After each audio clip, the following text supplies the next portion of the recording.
सुन के नाम आया, मैं तो सुन के नाम आया, सुन के नाम आया, मैं तो सुन के नाम आया। शिवधारा के बाबा शिव भजन में झोली भरने आया। जय जय शिवधारा, जय जय शिवधारा। हम लोग जितने अपने गुणों को बढ़ाने के लिए तत्पर रहते हैं और रहना चाहिए, तरक्की, उन्नति, शांति, भक्ति, मुक्ति के लिए, उतना ही आवश्यक हो जाता है अपने दुर्गुणों को कम करें, अपने अवगुणों को अपने जीवन से निकाल दें। बाल्यकाल में बहुत से बच्चों की आदत होती है झूठ बोलने की। आयु बढ़ने के साथ पद, प्रतिष्ठा, पढ़ाई बढ़ने के साथ हम लोग कोशिश करें कि अभी झूठ न बोलें, क्योंकि झूठ बोलने वाले की जुबान की शक्ति कम हो जाती है। और हम महाभारत ग्रंथ की ओर देखते हैं, एक ऐसी भी हस्ती है जो शरीर सहित स्वर्ग गई थी, उसका नाम है युधिष्ठिर महाराज, धर्मराज युधिष्ठिर महाराज। लेकिन हमने ये देखा कि ऊपर स्वर्ग में पहुंचने के बाद, जब ऊपर लोग पहुंचने के बाद जब वो उनको लेके जाया जा रहा था स्वर्ग की ओर, तो रास्ते में आवाज सुनाई दिए अपनों के, पांडवों के ही, नकुल, सहदेव, भीमसेन, अर्जुन, द्रौपदी के। तो झांक के देखा और अंदर गए, पूछा ये क्या? बोले नरक हैं। बोले ये मेरे अपने यहाँ क्यों? बोले ये कर्मों के हिसाब से किसी को स्वर्ग का, किसी को नरक मिलता है, ये नरक में है।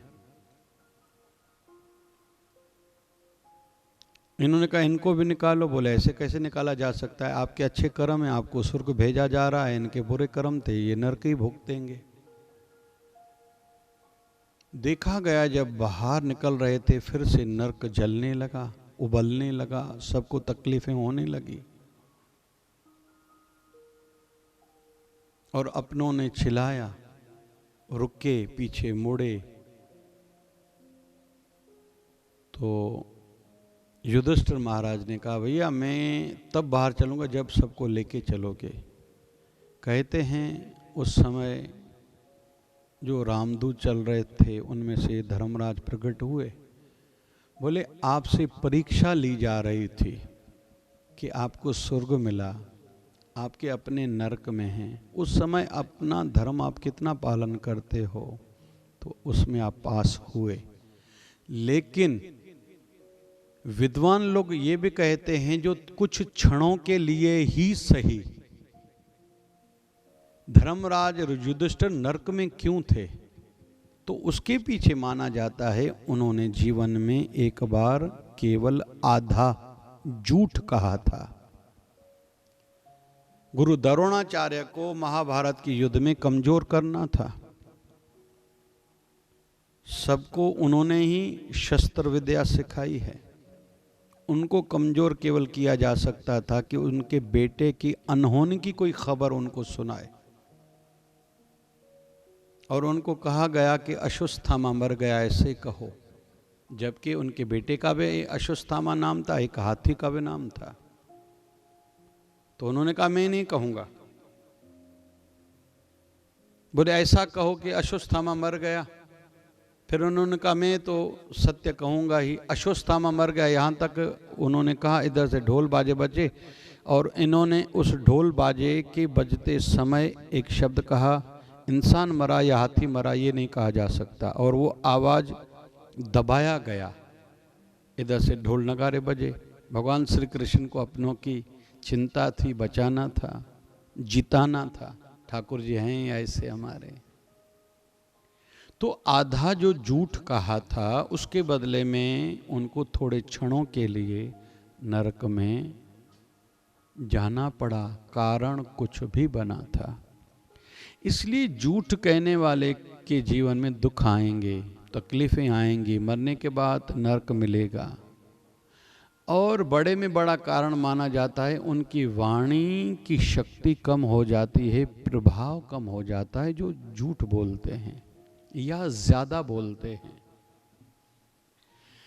साथ साथ में कुछ लोगों में दूसरा अवगुण पाया जाता है चोरी करने का, और बहुतों में वृद्ध अवस्था तक ये बात पाई जाती है। भले वृद्ध आश्रम में पहुंचेंगे, किसी गुरु आश्रम में जाके रहेंगे या अपने घर में मित्रों के घर में जाएंगे ना, वृद्ध अवस्था तक चोरी की आदत बनी रहती है। किसी के कोई चीज चुरा लेते हैं, देखा नहीं चुरा ले। कहीं यात्रा में गए, कहीं विवाह में गए, चोरी करने की आदत बनी रहती है। फिर कोई कर्मचारी है, दुकान पर फैक्ट्री पर काम कर रहा है, वहाँ से चोरी करना। कोई सरकारी कर्मचारी है, गवर्नमेंट की ऑफिस में से चोरी करना। चोरी भी अच्छी आदत नहीं मानी जाती। फिर कुछ लोग बुरी आदत में ग्रस्त रहते हैं। कौन सी? कड़वा बोलते हैं, अपशब्द बोलते हैं, गालियां बकते हैं। आयु किस में भी पहुंच गए, किस भी बड़े पद पर पहुंच गए, पढ़ाई कितनी भी कर ले, लेकिन उनका बोलना में कहीं तो भी कड़वापन, कठोरता और गलत बोलना बहुत देखा जाता है। और आयु बढ़ने के साथ विशेष तौर पर जो आध्यात्मिक यात्री है, उनको इन बुरी आदतों को तो छोड़ते जाना चाहिए। और जितना छोड़ेंगे और इधर से गुण बढ़ाएंगे, अपने गुरुवर की, अपने इष्ट देव की कृपा उन पर बढ़ती जाएगी। और बड़े बड़े पद उनको दिए जाते हैं, ट्रस्टी उनको बनाया जाता है, यहाँ तक कि बड़े बड़े अधिकार उनको दिए जाते हैं। हमारे बाद में अगर कोई उत्तराधिकारी हमारे होते हुए नहीं हुआ तो बाद में निर्णय ये लोग ही, 3-4 लोग ही लेंगे। ट्रस्टी मतलब विश्वासु, जिन पर हमारा विश्वास है। ट्रस्ट मतलब विश्वास। और उन्होंने अपने गुण बढ़ाए और अवगुण छोड़े थे। माया वाली वृत्ति गुरु दरबार से जुड़ने के बाद उन्होंने छोड़ी। केवल मेरा नाम हो, मुझे पद चाहिए, प्रतिष्ठा चाहिए, मेरा फोटो पेपर में आना चाहिए, बोर्ड पर मेरा नाम आना चाहिए। अरे गुरु दरबार से आप जुड़े ही इसलिए कि मेरी हस्ती का वजूद खत्म हो। प्रेम गली अति साकरी जामे दुई न समाए। ये गली पतली है प्रेम की, यहाँ दो नहीं रहते। जब मैं था तब तू नहीं, अब तू ही मैं नहीं। अब जब मैं था तो हरि नहीं, अभी हरि मैं नहीं। ये गली ऐसी है। इसलिए कभी भी मैं नहीं हो, मेरा गुरुदेव, मेरा इष्ट देव, मेरा ठाकुर ही सब कुछ है। हमारे गुरुदेव 1008 सतगुरु स्वामी शिव भजन जी महाराज अक्सर सत्संग में बैठते थे। कोई सत्संग कर रहा है, भजन गा रहा है, आंखें बंद रहती थी, गर्दन नीचे और आंखों से पानी बहता था। हम छोटे थे तो पूछते थे, महाराज जी ये क्या? बोले अपने गुरुदेव की याद आई, इसने भजन ही ऐसा गाया। जबकि भक्त गाते थे बाबा जी के लिए ही, लेकिन वो अपने गुरु के ध्यान में बैठ जाते थे, उनकी याद आती थी। जबकि 1951 में उनको गद्दी पर पीठाधीश्वर करके बिठाया गया। गुरुदेव के साथ केवल 2 महीने रहे, फिर गुरुदेव ने शरीर त्याग दिया था। फिर भी अपने गुरुदेव की याद इतनी बड़ी आयु के बाद भी वैसी बनी रहती थी जैसे कल गुरुदेव उनको छोड़ के गए हों। तो विषय चल रहा है, गुणों के बढ़ाने के साथ अवगुण छोड़ने होंगे। और जितना जल्दी जो आयु पद प्रतिष्ठा बढ़ने के साथ, भक्ति बढ़ने के साथ छोड़ता जाएगा अवगुणों को, उतना वो निखरता जाएगा, आगे बढ़ता जाएगा। संसार में भी ऐसा है।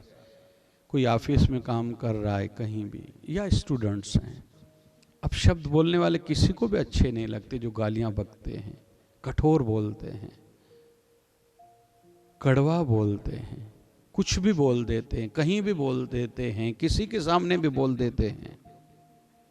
देखा जाता है उनके जीवन में कोई उनको भाता नहीं, कोई इज्जत नहीं करता, फिर तरसते मेरी इज्जत क्यों नहीं है, फिर लड़ते रहेंगे, झगड़ते रहेंगे, और अपनी जबान के कारण ही। द्रौपदी से एक बार गलती हुई थी, अब शब्द कहा था अंधे का बेटा अंधा। उस समय दुर्योधन ने मन में संकल्प लिया था, जबकि उनको बुलाया गया था, उन्होंने इंद्रप्रस्थ करके एक महल बनवाया था। तो अपने कजिन ब्रदर हैं, पांडवों ने इनविटेशन भेजी, दुर्योधन घूमने आया था उनका महल, और वहाँ रचना ऐसी थी, पेंटिंग ऐसी की गई थी, जहाँ धरती थी पेंटिंग ऐसी की गई थी, लग रहा था पानी है, और जहाँ पानी था वहाँ पेंटिंग ऐसे कलर लगाए गए थे जैसे धरती है। तो एक बार धरती पर पेंटिंग थी पानी की, तो धोती ऊपर करके आगे बढ़ रहे थे, तो थी धरती। फिर एक जगह पर पानी था, कलर ऐसे लगाए गए जैसे धरती, तो पानी में जाके थोड़ा ठोकर खाई। फिर दीवार पर दरवाजा ऐसे पेंटिंग करा था जैसे दरवाजा है, फिर दरवाजे पर पेंटिंग ऐसे की गई थी जैसे दीवार है। तो जैसे उन्होंने ठोकर खाई, द्रौपदी ऊपर से गैलरी से, बालकनी से देख रही थी, हंस पड़ी और कह बैठी अंधे का बेटा अंधा। तो एक खराब शब्द के कारण उनके मन को चोट लगी। दुर्योधन ने मन ही मन में संकल्प लिया था, द्रौपदी तुझसे तो इसका मैं बदला लूंगा ही, और उसके बदले में ही महाभारत हुई है। चली 18 दिन तक थी, 18 डेज तक थी महाभारत युद्ध, लेकिन नुकसान बहुत हुआ था। हमारी हिंदू संस्कृति को इतिहास में बड़ी जो तकलीफें पहुंची हैं, उनमें से एक महाभारत युद्ध है।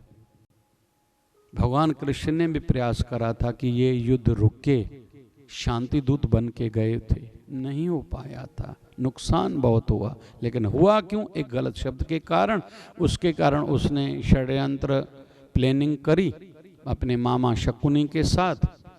शकुनी ने कहा इनको जुआ खिलाओ, पांडव कौरव जुआ खेले, पांडव ने जीता, फिर द्रौपदी को कहा दाव पर लगाओ, उन्होंने लगाया, हार गए, इन्होंने जीता। बोले बीच सभा में इसको द्रौपदी को लाओ, शरीर पर वस्त्र ठीक नहीं पहने हुए थे। दुर्योधन का छोटा भाई दुशासन लाया और उसकी इज्जत पर आंच आई, शरीर पर कपड़े साड़ी पहनी थी उतारने लगे। ठाकुर जी की ने को उन्होंने पुकारा, भगवान श्री कृष्ण आए, उनको कई साड़ियाँ देके उनकी रक्षा करी, उनको ढका था, रक्षा करी थी, बचाया था। लेकिन ये सब हुआ क्यों? द्रौपदी की इज्जत पर आंच क्यों आई? महाभारत युद्ध क्यों हुई? एक गलत अपशब्द कहने से। तो आयु पद प्रतिष्ठा बढ़ने के बाद धीरे धीरे अपशब्द हमारे वाणी पर न हो, बदलें खुद को। ये दुर्गुण अच्छा नहीं है, बड़ा नुकसान कराता है, हमें पता नहीं होता। और उसके पैरेलली देखें, जो मीठा बोलता है, कोमल बोलता है, सच्चा बोलता है, सत्य बोलता है, अपनापन जिनकी वाणी में है, वो सबकी मन को भाता है, उनको सब जगह प्रायोरिटी मिलती है, प्रेफर उनको ही किया जाता है। ये हमारे साथ हो, हमारे साथ बैठे, मैं यात्रा में इनके साथ बैठूंगा, अपने कमरे में शेयरिंग इस व्यक्ति के साथ करूंगा।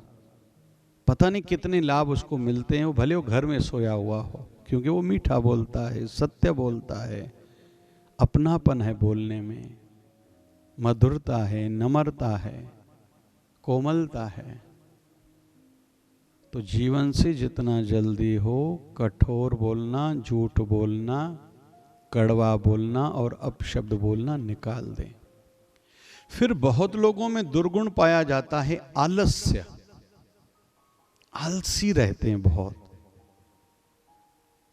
और कहते हैं आलसी जीते जी श्वास लेते हुए चलते फिरते मुर्दा हैं। ग्रंथ तो ऐसे कहते हैं, जो आलसी हैं चलते फिरते श्वास लेते मुर्दा हैं।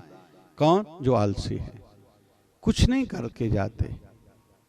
इसलिए कहते हैं भले बड़ी परिवारों के बच्चे हैं, पढ़े लिखे माँ बाप के बच्चे हैं, पैसे वाले परिवार के बच्चे हैं, उनको भी आत्मनिर्भर बनाओ, छोटे छोटे काम खुद करे।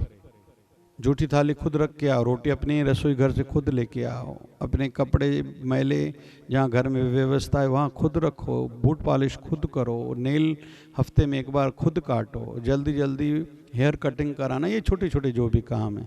स्नान कर या तुलिया सूखने के लिए खुद रखो, खुद लपेटो। छोटे बच्चों में आदत डालें, अपने होमवर्क के बाद बुक्स अपने बैग में खुद रखो, बैग रात को खुद बना के रखो। टाई है, बेच है, जो बेल्ट है, रात को चीज़ें खुद इकट्ठी करके रखो, सवेरे स्कूल कॉलेज जाने के समय आपको ढूंढनी या मांगनी न पड़े।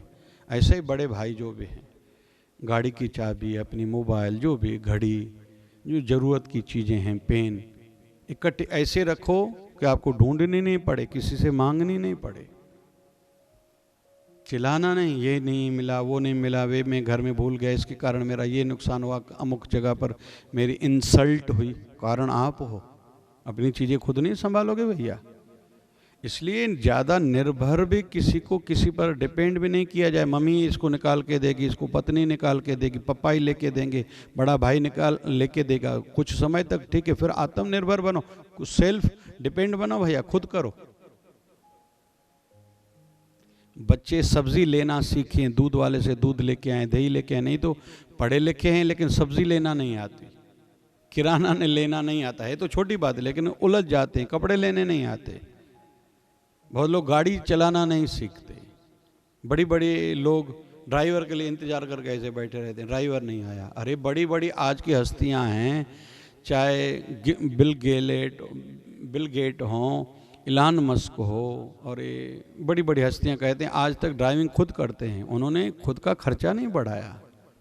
दान करते हैं बिल गेट्स जैसी हस्तियां, 80% अपनी कमाई में से दान करते हैं, लेकिन खुद पर नहीं, घर सिंपल जो है सो वही है, ड्राइविंग खुद करेंगे, खुद महंगी चीज़ शरीर पर इस्तेमाल नहीं करेंगे, कोई ब्रांडेड जूता, कोई कपड़े नहीं पहनेंगे, कोई घड़ी नहीं पहनेंगे, आदि आदि आदि।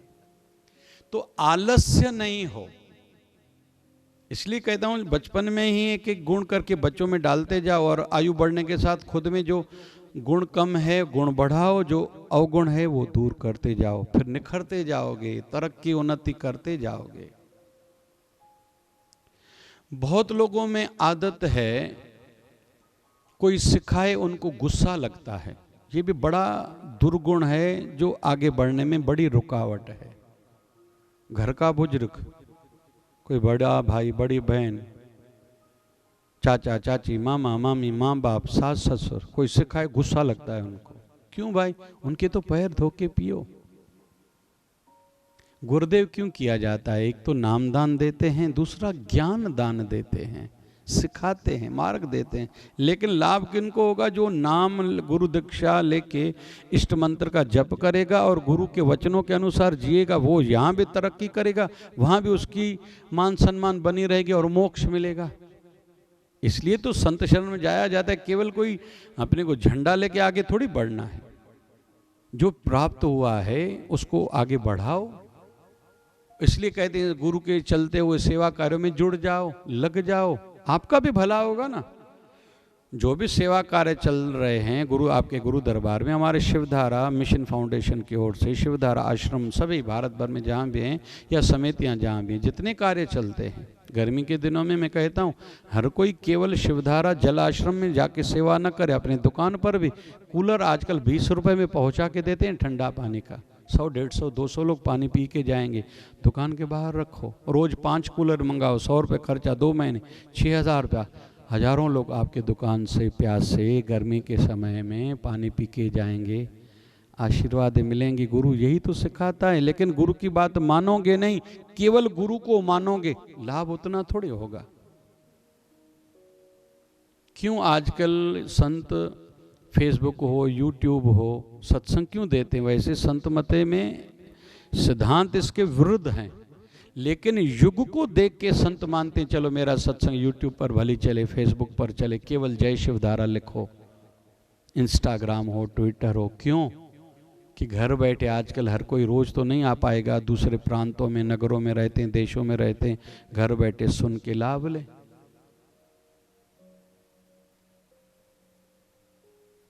लेकिन आलस्य नहीं करना है, और कोई सिखाए तो हम उन्हें हितकारी माने, उनके पैर धो के पिए जिन्होंने सिखाया है। हम आभार व्यक्त करें, जीवन भर उनके सामने सिर झुका हुआ हो, मन में ये याद हो इन्होंने मुझे ऊपर उठाया था, गुण सिखाए थे, और दुर्गुण कैसे छोड़ूं, इनके माध्यम से मेरे दुर्गुण छूटे हैं। तो कोई सिखा रहा है, मैं उनका ऐसा न मंद रहूं, ऐसा न फरामोश न रहूं, गुस्सा न करूं, चिड़चिड़ाहट न करूं, भला बुरा उनके सामने या उनके पीछे न कहूं, निंदा न करूं। ये पता नहीं खुद को क्या समझते हैं, खुद करते हैं। अरे तुम इसमें क्यों पढ़ते हो?